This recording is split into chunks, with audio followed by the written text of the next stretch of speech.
Dieu vous a également béni. Imana imaze kubahezagira hamwe n'ivyo twavuganye na mwene data Rose. Tuvugana kuri mwene data mukundwa twari tuzi kera. Mwene data Gerard Kruger yamaze kwitaba Imana.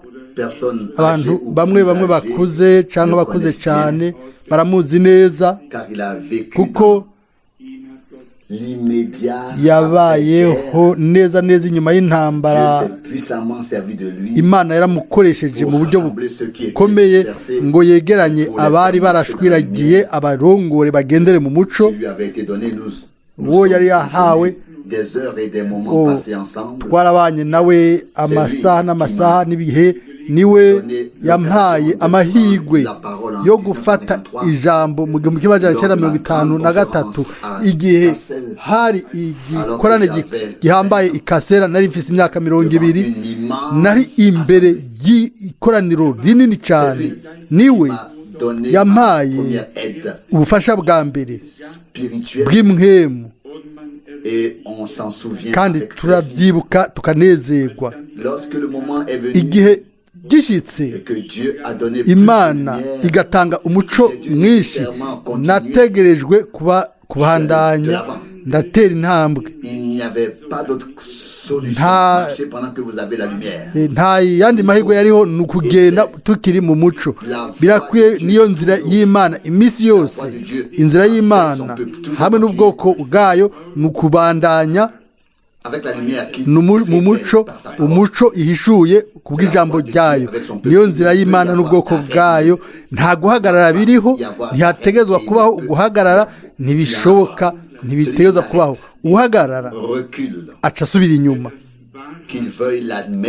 avyemera canke atavyemera. Twebwe ntituri abacamanza, byose tubirekera mu biganza by'Imana. Umwami azoca urubanza bijanye n'umuco n'ijambo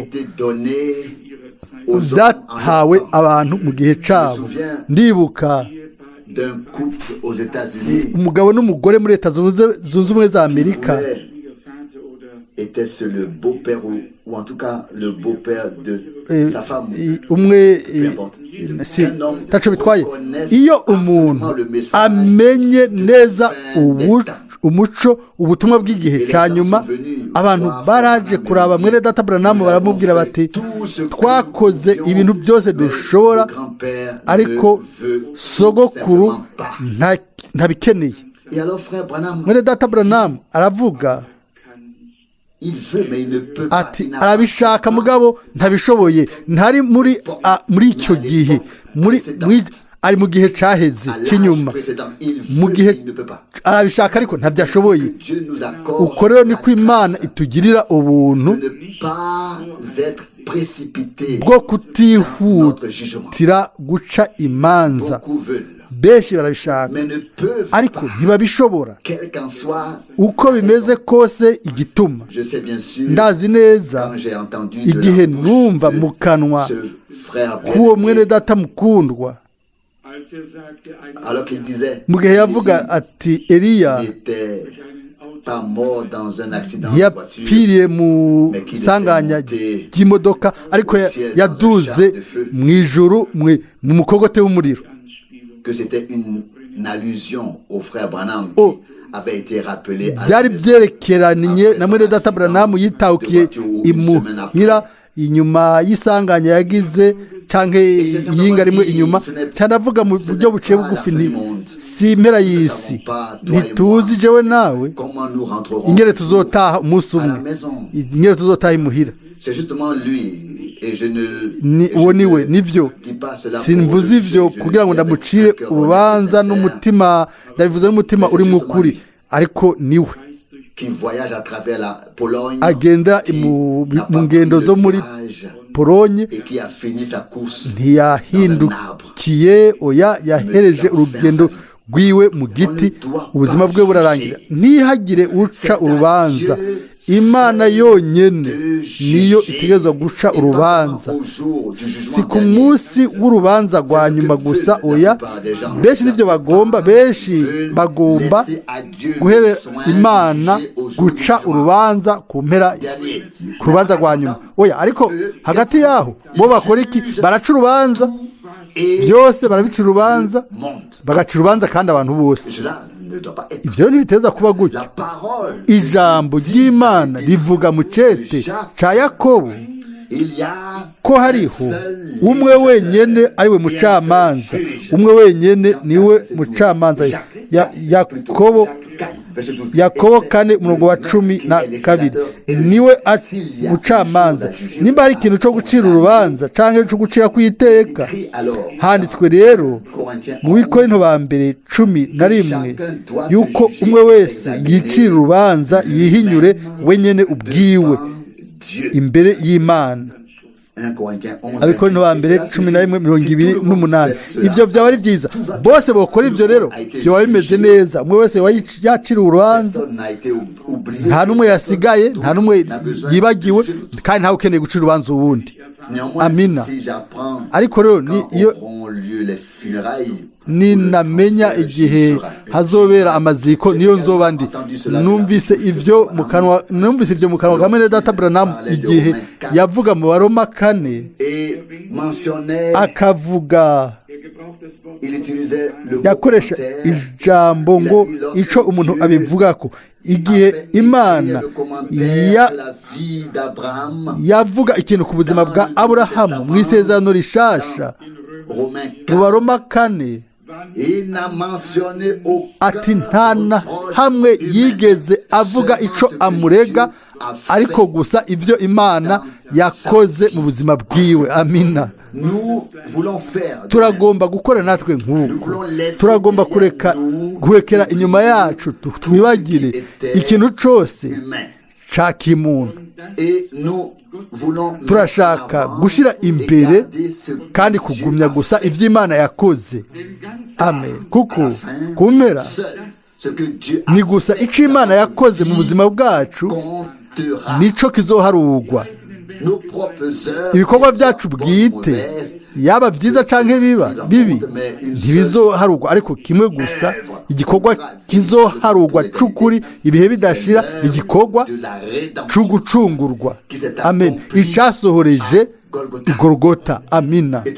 Ibisigaye byose uko tumaze kubivuga, Imana izobicira urubanza ku munsi umwe, n'ibinyegejwe bizohishurwa. No munsi turacira urubanza twese bijanye n'ibyo tubona canke twumva. Nimusome Yesaya 11, aho ari ikibazo c'umwami wacu. Mbega ngo mpemu yari kurinde ngo ntazovuga urubanza ku byo amaso canke amatwi yiwe yumva. Urashaka kubisoma, ariko azoca urubanza rugororotse. Ndizera yuko biteza kugaruka, ni uburenganzira bwiwe. Nk'uko maze kubivuga, iyo dushatse guca urubanza ikintu runaka, reka rero tugicira urubanza mu gihe tubayemo. Ibintu tubitondeke mu bihe kimwe cyose mu kibanza cyacu. Urubanza ngo muri Bibiliya rwacu ntigwateza gukoreshwa gusa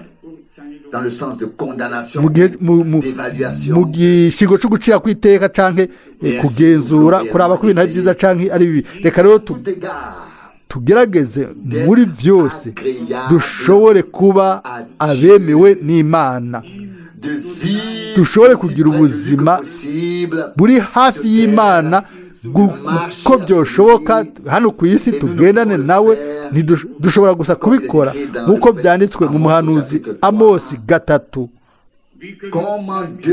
ngo ni gute abantu babiri bojyana batasezeranye. Amosi 3:3 bategezwa guhuza, bateza kuba bagiye inama. Ubundi bwo nta siguro byaba bifise. Mwere data Rusi yavuze yuko dufise abashitsi, turabifurije kazi. Mbega aho bari abandi bashitsi? Que Dieu vous bénisse. Imana ibahezagire hagati yacu. Et je vois ici à côté ndabona de mon hano iruhande cher frère ya Paul mwene Schmitt, data Paul deux Schmitt frères mukundwa qui sont certainement ces bene deux data frères. babiri abo Soyez bene data babiri bien turabahaye bienvenus kaze parmi nous. hagati yacu. Que Dieu vous bénisse. Imana ibahezagire. Même si nous Nubwo ne nous connaissons pas tutazinanye dans l'esprit, mu mpemu, tous les frères et sœurs bene data bose na bashiki bacu sont une seule famille de Dieu, ni umuryango umwe w'Imana unis depuis l'éternité. wafatanijwe mu bihe bidashira. Amina. Mu rukundo ruhoraho rw'Imana. Quelque part, Hari ahantu runaka twari ko turafungura mu ijoro, nous avions hanyuma préparé twari twateguye un repas ibyo kurya bidasanzwe. C'était encore à Karachi, je Hari crois. ikarashi ndavyibaza. Et nous avons Hanyuma comme ça les uns avec les autres. gutyo bamwe n'abandi turi sont sortis de ma bouche. umwe amajambo nkayo acaraza avuye mu kanwa kanje. Ni nk'uko nari ngaha iwanje, nk'uko uwo menga turazinanye ibihe birebire kandi twaba turi mu mugwi muremure cane w'Imana. Et cela doit devenir Ibyo bitegereza kuba binini cyane kandi by'igiciro kuri que twebwe. Dieu Imana est un peuple sur terre irafise ubwoko hano ku issu isi de toutes les langues. buva mu ndimi zose, mu mahanga yose, neza neza kuko bene data bavuye muri inyo za sovietike. Nabivuze, nabibonye murabibonye mu rugendo rwanje rwa nyuma ruheruka. Iyo wabona indege ziko zirashika i Helsinki zuzuye abantu bavuye i Leningrad n'ahandi, uko niko bimeze rero ubu mu Buhindi, muri Aziya, muri Leta Zunze Ubumwe za Amerika. Amahirwe yo gutembera yarabonetse. Turizera ko muri kino kibanza que Dieu destitue et instaure les rois. Imana irakuraho kandi igasubizaho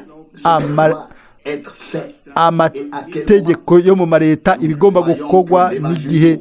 Turizera yuko ubutumwa bw'ubwami bw'Imana buzobwirwa amahanga yose.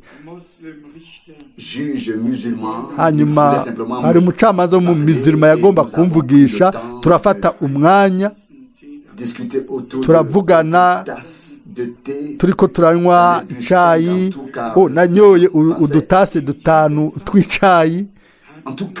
Uko bimeze kose, Imana yadugiriye amahirwe yo kumenya yuko hariho Imana imwe y'ukuri, ariko kandi yihishuje. Igihe ikibazo cabazwa, yishuye ngo ego ndizera Imana imwe, Imana imwe rudende. Nari nazanye ikinyamakuru kinini, umutwe wacu wavuga ngo isi irakene, abantu ku isi barakeneye umuhanuzi ku isi yose. Inyuma hari handitse ngo umuhanuzi Muhammad.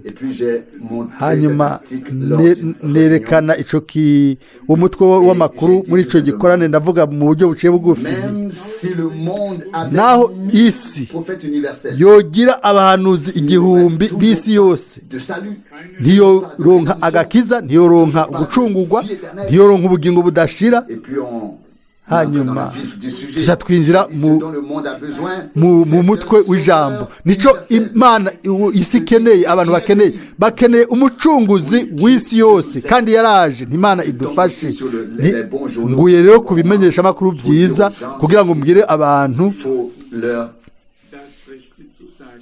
ibibakwiriye n'ibibakwiriye kubwirwa neza. Rero uwo muntu ariko ariga, yiga ikorowani nk'uko nanjye maze gusoma ikorowani, nari nzi neza aho nza guhera. Aca abonera ibyo ko bimeze neza. Nabaye umuntu wa mbere yahuye nawe yarazi korowani, yashobora kumubaza ibibazo ibyo atarafitiye inyishu. Acaranda barambwira ati ibyo sinari ndabyiteze. Oui, je lui ai répondu avec ndamwishyura ntego hamwe nanje witege byose niko bimeze igihambaye mu bintu ni nuko umuntu aba yatumwe n'Imana. Amen. Kuzana ijambo arizaniye abantu, atari ntambira kaje canke umuhanuzi. Ntitwigisha Mose, ntitwigisha Eliya, ntitwigisha Paulo, ntitwigisha Branham. Twigisha Yesu Kristo wabambwe. Amina. Dutangariza abantu agakiza ako Imana yatuzaniye. Igihe nabaza ni Imana yishuye muri nde mu buryo bugaragara, byari birangiye. N'abandi barafise abahanuzi, bamwe bafise Buda, abandi bafise Confucius. Ndavuga nti yego nivyo, bose nibagire Confucius bisobanurwa ngo mu rurimi kavukiro ngo ugwijiji, akajagari, ugwijiji, Confucius. Ndavuga nti amadini yose afise ivyo, ariko twe turafise umwami yatugobotoye mu gwijiji gose, yatugiriye ubuntu, yaduhishuriye ijambo ryiwe. Ivyo yaduhaye ntako twoshobora kubivuga ngo tubisobanure n'amajambo. Ndizera kandi ndizigiye ko Imana nyine ububasha bwose izosubira gutanga kandi ubuntu bwayo, ikabuhereza inosi. Mbere n'abahindu bafise imana zisumba abantu babo. Ni miliyoni 760 bafise imana ngo imana imwe ku bantu babiri. Ntivyitahuritse. Nabo batsindagiwemo umusumari. Aho naho nyene nari mfise umwe yari umuganga, ndamubaza ikibazo, ndamubwira nti none mu izo mana zose ivyo mufise niyiheremye ijuru isi tubayeko inosi nibiriko byose niye yabiremye. Ndamubwira nti nindihe muri izo yaremye ivyo byose? Urashobora kubimbwira mu Cyongereza?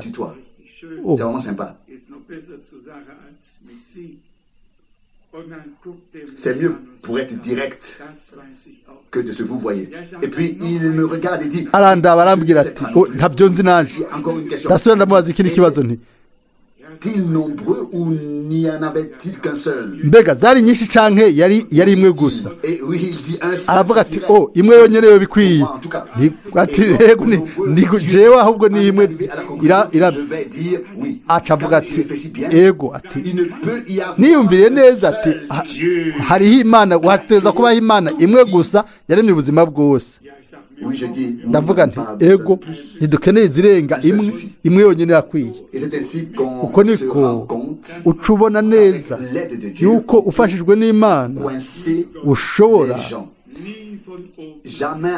guhata abantu. Ico ni ikintu Imana yampaye. Yaranshishije cane bugufi ku buryo ushobora kuyishira ahantu ahariho hose, sinhagire na kimwe ndabira hejuru. Ibyo nawe byo gushikira ukabona umuntu yicaye ku itapi ariko arapfukama asenga yunama, ushobora kuzunza umutwe ubonye ibyo. Ariko ibyo jya mu kibanza c'umuntu ariko arondera Imana, hanyuma ukora ico Paulo yakoze kuri wa musozi i Areopage i Atene. Yaravuze mu byakozwe n'intumwa 17:22 ati natembe hano nabonye ibintu byinshi, nabonye kandi n'ahantu handitswe ngo Imana itazwi, byose barabisenga ariko ntimuzi uwo yo musenga. C'est ce que je vous annonce. ati iyo rero mutazi niyo ndabamenyesha, iyo Mana itazwi.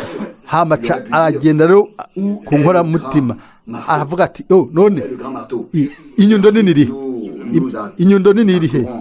Hanyuma tuce oya siko yakoze. Aravuga ati iyo musenga kandi mutazi, iyo mutazi iciri n'ukwiri, iyo niyo ngira ndabatangariza. Ubwo nibwo buntu. Ushobora kubwira umuhindu ibi n'ibi na biriya, aba akakwishura ati mwebwe canke jewe mu buryo nk'ubwo n'abandi, ibyo nta n'umwe bifasha. Ndabashimira kubw'amasengesho yanyu. Nifuza yuko umunsi umwami yozira nogomba kubona mu maso hanyu ntangaye nk'ivyamwa vyimbuwe mu murima munini w'ubutunzi mw'isi yose. Uno munsi narose babiri bampamagaye bo muri Afrika y'Epfo, umwe n'uwo muri Afrika y'Epfo n'uwo muri Nigeria. Ico basaba ni ca kindi, nuze atari nka kwa kundi kwa kera ngo nuze udufashe, oya nuze tubwire ubutumwa bw'ijambo ry'Imana. Turizera yuko ari igihe ciza gusumba ibindi bihe byose. Maze kubivuga inshuro nyinshi hano, ntihigeze habaho igihe ku isi aho ijambo ry'Imana yacu ryashoboye guhishurwa mu buryo bufoboye, mu buryo bufise ubuzima mu mpande zose nk'uno munsi. Nuko bimeze uko ibintu nk'ibyo biko bikoreka nk'uko byakoretse mu gihe cy'umwami Yesu. Igihe umwami Yesu yakorera ibintu bihambaye i Galilaya, abanyabwenge b'ibyanditswe barivugira muri bo ngo mbega umuhanuzi azoza avuye i Galilaya, mbega ntibyanditswe yuko ategerezwa kuza avuye i Betelehemu. Yohana 7:47. Bari bazi imirongo yo mu byanditswe. Mikayi 5, kubera iki batasomye Yesaya 9:1 ngo igihugu c'Izabuloni ca Nefutali c'Abagalilaya bo mu mahanga bari mu mwiza, babonye umuco mwinshi, kandi ngo bagomba kubona yuko umwami yagomba gutangaza ubutumwa bwiza ku rundi ruhande. Nico umuhanuzi yari yamaze gutangaza. Ariko bariga ibyanditswe vyera bakoresheje ibyumviro byabo n'inzira zabo. Umuhanuzi Yesaya yari yabivuze mu buryo butomoye 55 ngo inzira zanje ziri hejuru yanyu nk'uko ijuru gitanguye isi. Ibyumviro byanje biri hejuru nk'uko ijuru gitanguye isi. Ibanga ryo muri iriya minsi n'iryo muri ino minsi yacu biri nk'uko hateza kuba ugutahura kwiza igikorwa c'Imana mu gusohoza k'ubuhanuzi bwa Bibiliya. Amen. Nibyo si ubwenge bwinshi ushobora kuronka ku murongo wo muri Bibiliya, sibyo bifise igiciro. Oya, nimba ubwo bwenge bw'Imana buhari bukaba buri mu bikorwa, nkuko Paulo yabikoze kuri uriya munsi, nkuko Petero yabikoze, nkuko Yakobo yabikoze, kugira ngo basi tugarukirize kuri abo batatu. Mu gihe cyo ku munsi wa Pentekote Petero yavuze ati uno munsi hasohoye ijambo ryo mu muhanuzi Yoweli, byakozwe n'intumwa 2:16. Aca aha umushinge w'ikibazo. Mu byakozwe n'intumwa 15 ibihari ugukebwa n'izindi mpari Petero na Yohani bari bamaze kuvuga. Hanyuma Yakobo afata ijambo aravuga ati abahanuzi bose barahuza kuri ibyo kuko umwami nawe yavuze ati nyuma y'ibyo nzosubira kubaka ihema rya Dawidi abitondeka mu buryo bwa Bibiliya. Ibyakozwe n'intumwa 13 Pawulo atera umugongo abayuda ahindukira abanyamahanga aravuga ati uku niko byanditswe, nagushizeho nguwe umuco w'amahanga kugira ngo uhamagare ubwoko.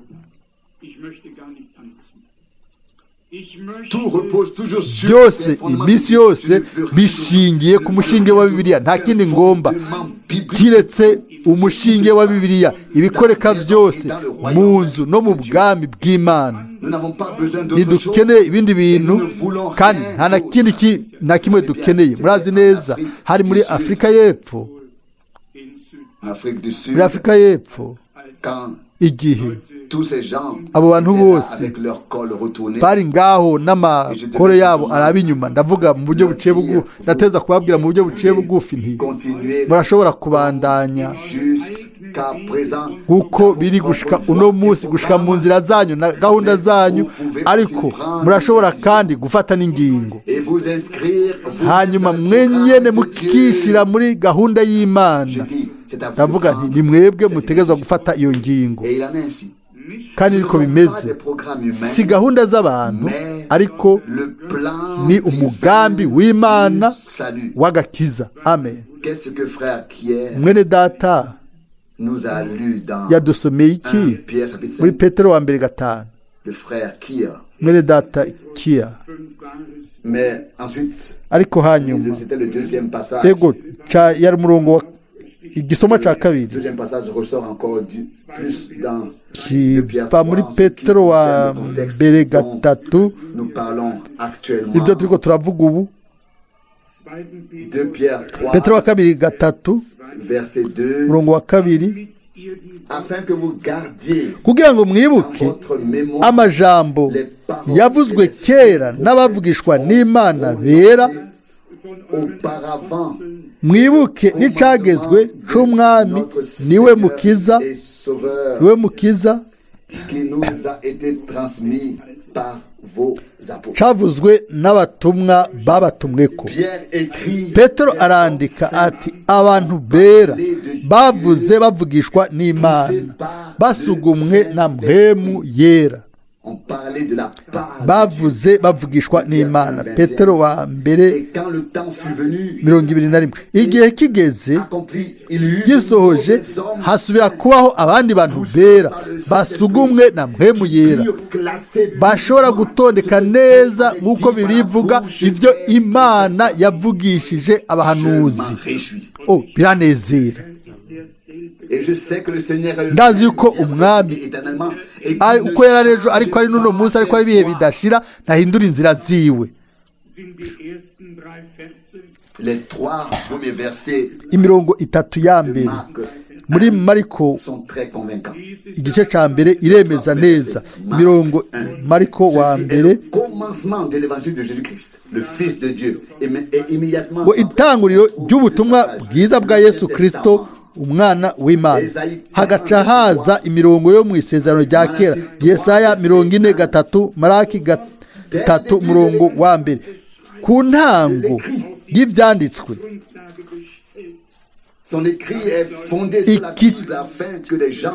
buno butumwa bwiza bufise umushinge ku byanditswe vyera.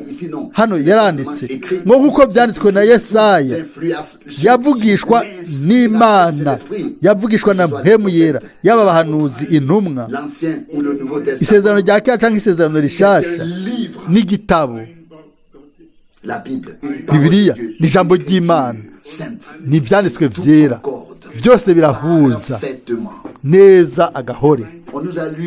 Twasomewe kure yuko ibintu byahamagawe ngo bibeho, bihamagawe n'ijambo, kandi iryo jambo nyene byose birarinzwe ngo bizoturigwe n'umuriro.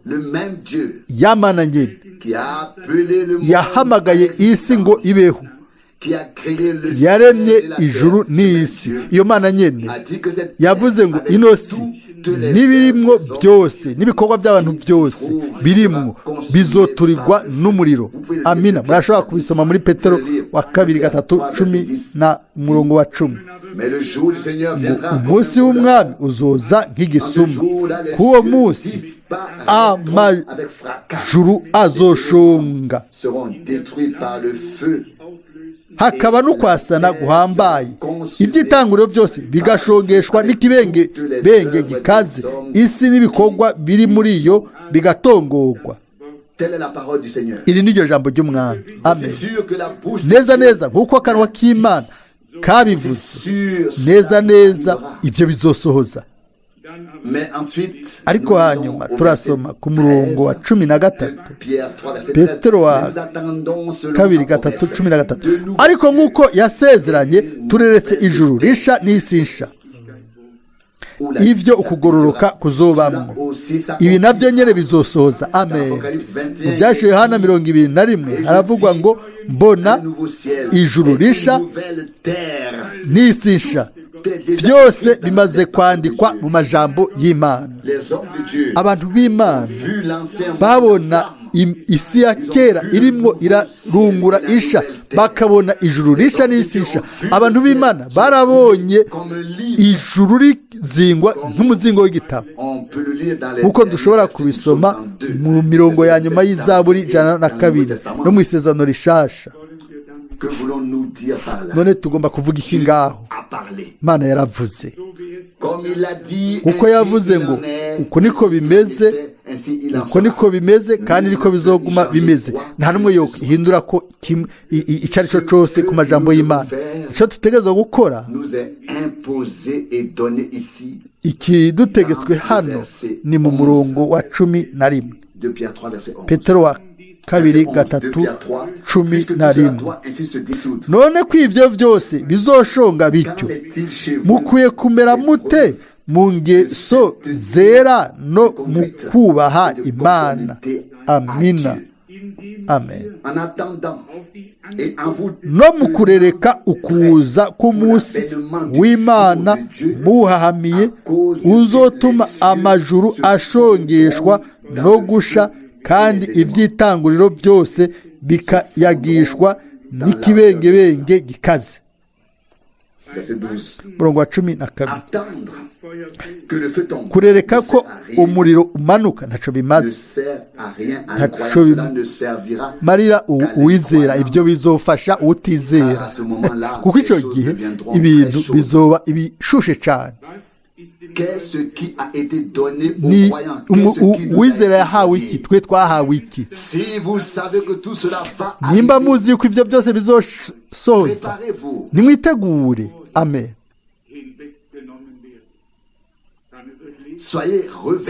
Mwambare kugira ngo muzozamugwe imbere y'ibyo bintu byose. Reka ndabasomere muri Luka 21, kuko nuko bimeze guhera ku murongo wa 34. Luka 21:34. Ariko mwirinde kugira ngo imitima yanyu ntiremegwe no kudandahigwa no kuboregwa n'umwitwarariko w'iby'ubu bugingo.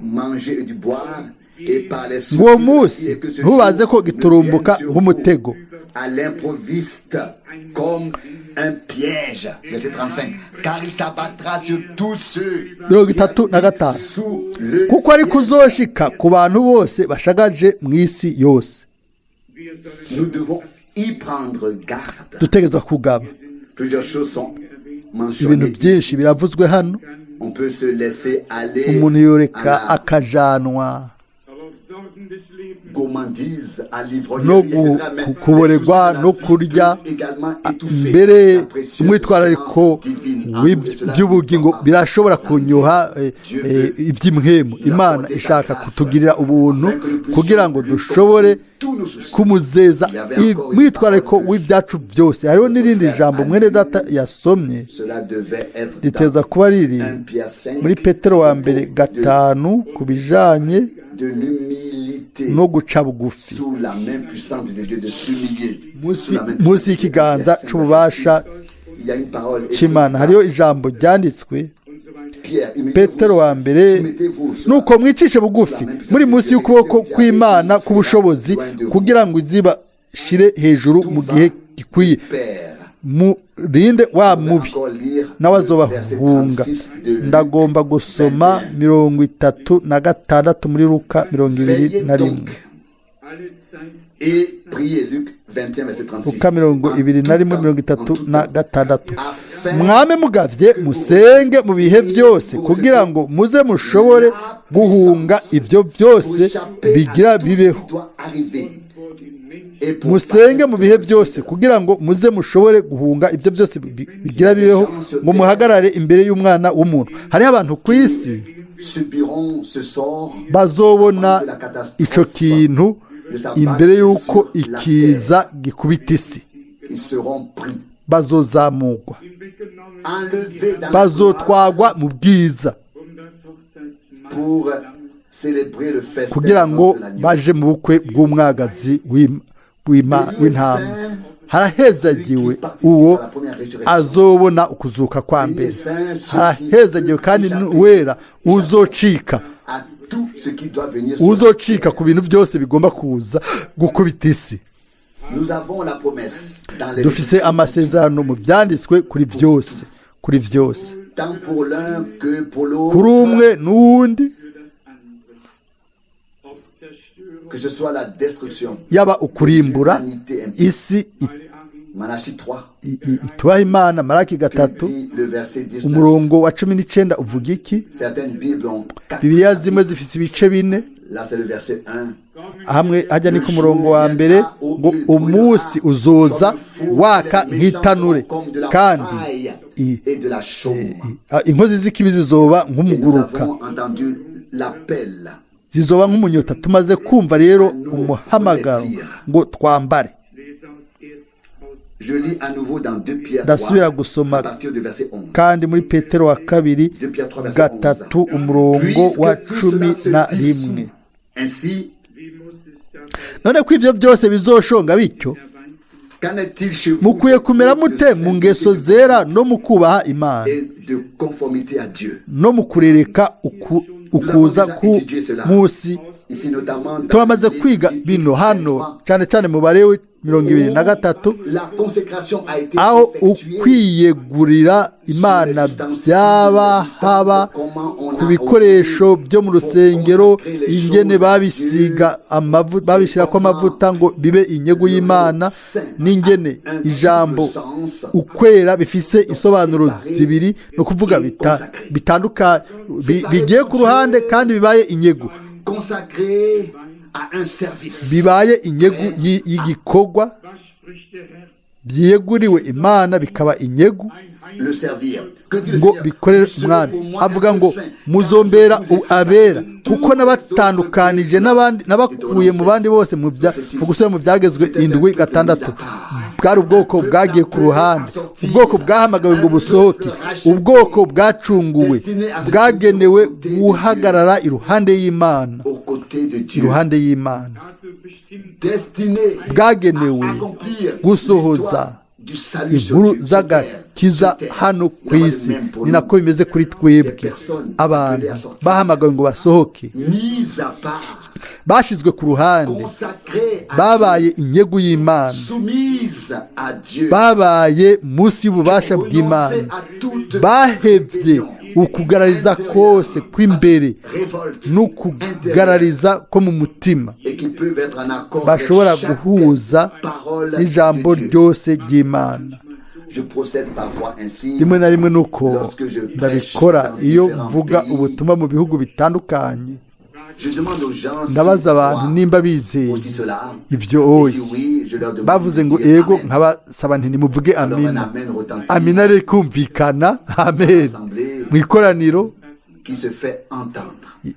rikumvikana, ariko birakwiye cyane yuko igihe cyose dukorwa ko imbere mu mutima n'ijambo ry'Imana n'ubuntu bw'Imana tugakurikira mu buryo bw'imbere. Rero twatowe n'Imana, twahariwe n'Imana, twacaguwe n'Imana, twahamagawe ngo soke twashizwe ku ruhande handitswe iki ngo muzombera ubwoko bw'abaherezi n'abami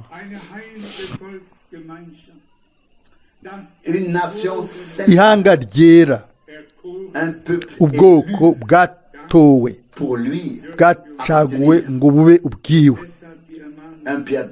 Petero wa mbere 2:9 turashobora kwiharura muri bano bantu bagabishwa 11 Petero wa 2:3 ngo none kw'ivyo byose bizoshonga bityo mukwiye kumera mute mu ngeso zera ingeso zera ukugendana n'Imana ukwihuza n'Imana yera n'ijambo ry'Imana ryera niyo ngeso zera atari ubuzima bw'injyajya ubuzima bwera Imana ivuga ngo nduwera namwe mube abera Abalewi 11:44 aravuga ngo ubeze mu kuri kuko ijambo ryawe n'ukuri Yohana 17:17 umuntu yejejwe n'Imana n'umuntu mu mpwemu yiwe yengeterewe n'ijambo akemera akiyuzuza n'ijambo mu bintu byose no mu mpwemu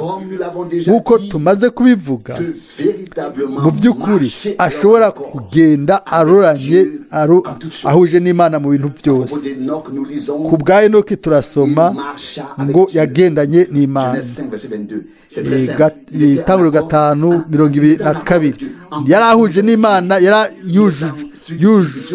yihuje n'Imana muri byose hano muri Petero wa 2:3-12 no mu kurereka ukuza k'umunsi w'Imana muhamiye twovuga n'indi mirongo myinshi yo muri Bibiliya kwitegurira uwo munsi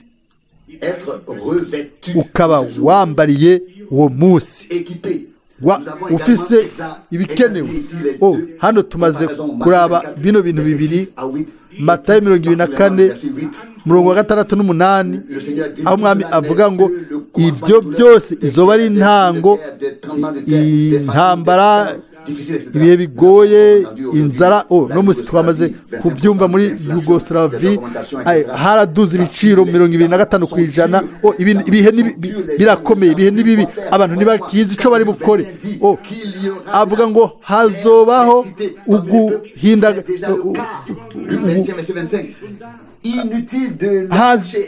sivyo kurondera byamaze kuza kuko isaha y'Imana ntirashika byuzuye mu gihe izoshikira byose bizoca si kuwa gatanu wirabura kuwa mbere w'ubururu oya isaha y'Imana byose bizoba byiteguye hariho umurongo mu isezerano rya kera mu isezerano rishasha nindawuzi muri mwebwe ngo ugura ntanezerwe n'ugurisha nawe ntababare kuko uko ari babiri nta n'umwe azoronka ndamaze gusoma ivyo ego mwese murazi Bibiliya ndanezerwa ko mba ni hagati y'abantu basomye Bibiliya mu mitima yabo bazi neza ibyanditswe muri Bibiliya ego ninde azi ufatane iyo mirongo haravugwa hano mu kurereka kandi mu kwambara kubwo ukuza k'umunsi w'Imana ntitwambarira umunsi uzorungura nk'itanura oya turazi ingene uwo munsi uri hafi uzoba waka nk'itanuri ingene izamugwa rero rigomba kuba hafi cyane handitswe ngo umugeni wiwe yamaze kwambara bigomba kuba imbere iyo umuriro umaze kumanuka haba habaye gucegwa ngo igihe Loti yasohoka i Sodomu umuriro waramanutse si imbere oya ntiyarakeneye umutaka wo kwikingira umuriro oya yari hanze imbere yuko umuriro imbere y'uko imvura igwa enoki yari mu bwato. Umwami avuga muri Luka 17 ngo kuko byari bimeze mu gihe cyo kwa Nowa, atari ukujya no kunywa, oya nukwinjira. Umwe yarasohotse ngo agende ahunge ikiza, uwundi nawe yarinjiye kugira ngo ahunge ukurimbura. Natwe niho turi, dusohoke tuve mu isi kugira ngo twinjire muri Kristo, kugira ngo dushobore kuba abahoraho muri we. Ndabisubiyemo, umuntu agomba kuberaho Imana, agomba gutangura uno munsi.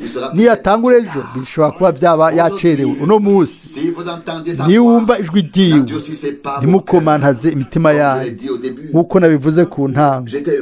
Ndanezerewe ko jewe nk'umwana akiri muto bampaye amahirwe yo gutangaza ijambo ry'Imana. Sinzigera nibagira umunsi aho ku poste y'abaduwaniye Brante ku mupaka hagati ya leta y'Ubudagi n'Ababirigi, nahuye n'umuntu amaze kwitahira imuhira. Igihe byose wamenga byaheze hano, amabombe yaramaze kumanuka agwa, hari hasigaye imisaka gusa n'iminyota. Uwo muntu yarambwiye, yampamagaye mu izina ati Ewald, ibyo ukora byose mu buzima kora ikintu kimwe gushika ku mpera, vuga ijambo ry'Imana. Amen, kuko ico nico wahamagariwe. Mu gihe abagenzi banje bo hagufi bambwira igihushana, umuntu yarambere munyamahanga imyaka n'imyaka, yambwiye ati nyemerera yuko utazohagarika kuvuga ubutumwa bwiza, kuko ico nico Imana yaguhamagariye. Amen. Murabona, murashobora kubibona, hariho abantu bafise umutima kandi nabo Imana ikoresha ngo bavuge amajambo abereye mu gihe nyaco kugira ngo bafashe umuntu yihebuye. Ndizera yuko Imana nayo izotegezwa kudukoresha muri iyo ntumbero. Abantu bose barashobora gucisha bugufi umuntu, ariko Imana idufashe tuba abantu bahagurutsa abananiwe, bafasha abacitse intege, kugira ngo amavi aregarega n'amaboko aregarega akomezwe, ahaguruke ngo abandanye gukorera Imana. Duterane intege bamwe ku bandi, tureke Umwami aduhe inkomezi nsha, kandi dutere tuja imbere twese hamwe, kuko ico nico twahamagariwe, twagenewe. Twumve ijambo ry'Imana, nitwaryumva rero naryo ritezwa kuba ryavuzwe mu butumwa bwiza. Turafise ibyo bibiri, gutangaza no kumva. Imana iduhe ubuntu, twebwe twese, bato n'abakuze n'abashaje, uwo ari we wese, twebwe twese mu mahanga yose, mu bwoko bwose no mu ndimi zose. Imana itugirire ubuntu, tuyikorere. Ndibuka yuko mwene data Arthur niwe nibuka hano kuri centre missionnaire, yarambwiye ati watangaje kiriya gihe, igihe ujya mwene data akiri muto Bert Munich, igihe yagira isanganya mu Busuwisi, wari bagiye kuvuga yuko Imana yakoze igitangaza muri we, kandi akaba yamaze gukira rwose. Mu gikorane cyakurikiye yari yicaye mu ariko barumviriza. Mwene data arambwira ati uteza kubibwira abantu, twarasenze imana yarumvise amasengesho irayishura ibyo biri mu nkuru ndanezerwa kugira bene data nkawe mu mubiri no mu mpwemu ndizera ko maze kuvuga hano mushiki wacu Landry amaze gutaha nibyo imana yatanze ubuntu bwayo yarumvise amasengesho yacu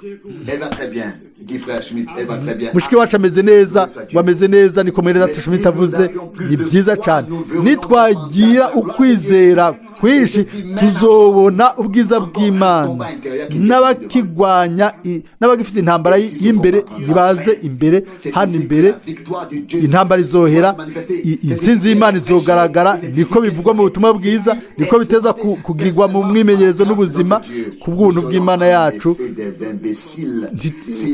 twobaye turi imihimbiri y'aba twavuga ijambo ry'Imana gusa atamwimenyerezo atabuzima bwo kuri bamwe nimba ibyo bivugwa mu butumwa bwiza ari by'ukuri biteza kuba iby'ukuri mu myimenyerezo ya buri muntu kandi kubwo ubuntu bw'Imana reka dufate inzira dutangure turonke umwimenyerezo musha hamwe n'umwami tuvuge tuti mwami Yesu ishobora kwifasha ni wewe bufasha bwanje ni wewe gakiza kanje ni wewe byose byanje ndaje numfate azokora byose neza muramukunda n'umutima wanyu wose amen mbega ni kangahe mwene data Branham yabaza ati mbega murakunda umwami n'umutima wanyu wose n'ubugingo bwanyu bwose niko byanditswe kandi mu iteko bwizwa rya mbere mu isezerano rishasha ngo uzokunda Imana umwami Imana n'umutima wawe n'ubugingo bwawe n'ibyumviro byawe n'inkomezi zawe zose Matayo 22:37 mbega iya siko bimeze kuri twebwe cyangwa bigomba kumera gutyo kubw'ubuntu bw'Imana ivyo bizomera gutyo nihahimbazwe izina ry'umwami amen turahaguruka Data wo mu ijuru turagushimiye n'umutima wacu wose twese hamwe kubwo agakiza kuzuye kubwo ubuntu ubwo twahawe kubw'amahirwe yo gushobora kwizera nk'uko ibyanditswe bibivuga mwami mwizigirwa turashaka ubu kugira umwimenyerezo w'ibyo twasezeraniwe mu byanditswe byera mwami mukundwa watanze byose watanze ubuhanuzi watanze amasezerano watondetse byose mu ruhande rwose kubw'ishengero kubwa Isirayeli kubw'isi kuri byose mwami turagushimiye nta na kimwe wibagiye no munsi turi hano kugira ngo tugushimire mwami mukundwa nagomba ukundi gusha gukogwako ukundi gusha ndengerwe nuzurwe n'ibyo wakoze turagushimiye kandi kubwo ijambo ryawe gira ry'igiciro ibyo wahishuye mu buryo bwo mu ijuru bikaza ari bitoto bivuye ku ntebe yo mu ijuru iminsi yose wamye ukoresha akanwa k'abantu ariko kandi iminsi yose wahorahumekera ugahishurira biciye kuri muhemu wawe yera ni nako bimeze n'uno munsi o mwami urakoresha iminwa kugira ngo uvuge ariko ni wewe wivugira amen ni wewe wikorera amen ni wewe uhishura turabigushimiye uhezagire cyane cyane abashitsi bacu turasenga bwa benedata benedata kandi mukundwa Paul Schmidt ubahezagire uhezagire n'igihugu babayemwo umuco wawe wake irasirazuba gushika iburengerazuba epfo gushika mu buraruko mwami bwoko bwawe ntibuhone kubwo kubura ubwenge utange ubuntu bwawe kugira ngo umuco w'ijambo ry'ubuhanuzi ubandanye kwakaka hose mwami mukundwa waduhaye kubw'ubuntu ijambo ry'ubuhanuzi muri runo runganwe rw'ubuhanuzi watugeneye ivyo turabigushimiye mucunguzi mukundwa uhezagire kandi abo bose bumvise ijambo muri ayo mayinga aheze ubu bakaba baritwaye mu bisagara byabo mwami ubane nabo ubane natwe ndagusavye uko wacaguye ukundi gusha Yerusalemu ukaba ugarukanye ubwoko bwawe kuko wabisezeranye ukabifata kw'ingingo gutyo reka natwe tugaruke kuri wewe tugaruke ku ntango tugaruke ku ijambo iryavuye i Yerusalemu mwami à la même confirmation de ta parole. Wemeze kandi ijambo ryawe na ya byimenyerezo nyene mwami impera imere nk'intango kuko twagiriwe ubuntu imbere yawe la fin encore plus glorieuse. Nugira impera uyambika ubwiza cane o mana uze uhure natwe udufashe uhezagire abo bose bagifise intambara yo mu mutima abo bose badashobora kwifasha ariko bafise inyota yo kugukorera o mwami gende hagati yacu ubohore ababoshwe ubohore bose mwami usambure amabohero yose uhishure ububasha bwawe n'ubwiza bwawe kubw'urukundo bw'izina ryawe tukujeje kandi imitwaro yose n'uwa mushiki wacu mukundwa asubiye muri Czechoslovakia umuhezagire umuhe inkomezi ukure ubwoba bwose ukure ikintu cyose co mwitereramwo mwami asubira inyuma yuzuye ukwizigira hariya agende gutangaza ibyo uri kurakora o mwami tukujeje byose na mwene data akiri muto yavuye muri Polonye ngo aze kutugendera umuhezagire mwami we muhezagire mucunguzi uduhezagire twese tukweretse inompera y'iyinga tugusaba ngo ube hagati yacu uduhezagire mu butunzi bw'ubuntu bwawe mu izina rya Yesu amen.